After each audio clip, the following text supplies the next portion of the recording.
বাড়ি থেকে বেরিয়ে যাওয়ার আগেই সে বলে গিয়েছিল গুরুদেবের সঙ্গে আজ দেখা করবেই, কিন্তু সত্যি বলতে ছেলের সেই কথায় অতটা গুরুত্ব দেননি বাড়ির লোকজন। সত্যি যে খেলা চলাকালীন মাঠে ছুটে বিরাটের সঙ্গে দেখা করবে ছেলে, সেই ঘটনা জানতে পারলেন সংবাদ মাধ্যমে। পরে গ্রেপ্তারির খবর শুনে আইনি সংশয়ে ভীত হয়ে ওঠে সকলের মুখ। যুবকের মা বলছেন ছেলের বিরুদ্ধে যেন বেশি কিছু না করে পুলিশ। তবে সেই আশঙ্কাই সত্যি হলো, যুবকের বিরুদ্ধে যথারীতি পদক্ষেপ করেছে পুলিশ এবং কোর্ট। নিরাপত্তার ঘেরা টপকে মাঠে ঢুকে গুরুদেবকে জড়িয়ে ধরায় যুবকের এমন কাণ্ডে সাজা শুনিয়ে দিল আদালত। এখন থেকে আর ইডেনে যেতেই পারবেন না ওই যুবক। দুদিন আগে কলকাতার ইডেন গার্ডেন্সে আইপিএলের উদ্বোধনী ম্যাচে কেকেআরের বিরুদ্ধে বিরাট যখন ব্যাটিং সামলাচ্ছিলেন, আচমকাই খেলা চলাকালীন গ্যালারি টপকে সোজা মাঠে ঢুকে পড়েছিলেন জামালপুরের এই ছেলে।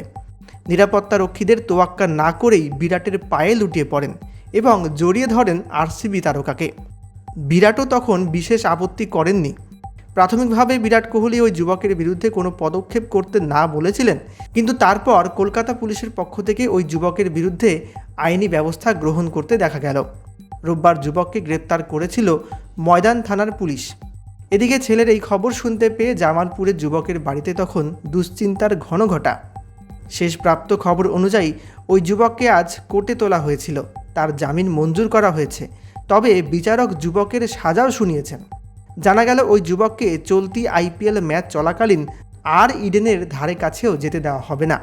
এর পাশাপাশি এমন ঘটনা যেন ফের না ঘটে তার জন্য স্টেডিয়াম চত্বরে পুলিশ এবং নিরাপত্তা রক্ষীদের আরও বেশি সজাগ দৃষ্টি রাখতে বলা হয়েছে।